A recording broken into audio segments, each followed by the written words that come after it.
So let me know what you think about the time zone here.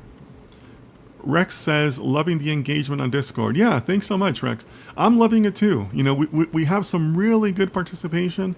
I love the fact that people are posting their own additional resources and their own thoughts. You know, it's the community helping each other, right? And that's a beautiful thing. And like I said, super important for you to not be so rigid and not to be so dogmatic in your thinking with data science, right?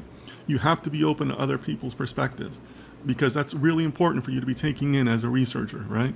So Discord is a really good platform for that. Like I said, I'm embarrassed that I didn't advertise it previously. I've had it ready for at least a month, because you know, when you're an admin, you got to give them your credit card and verifications and all that. So I've had it set up, but shame on me for not launching it earlier. But yeah, thanks, Rex. Thanks for being a great part of the community there.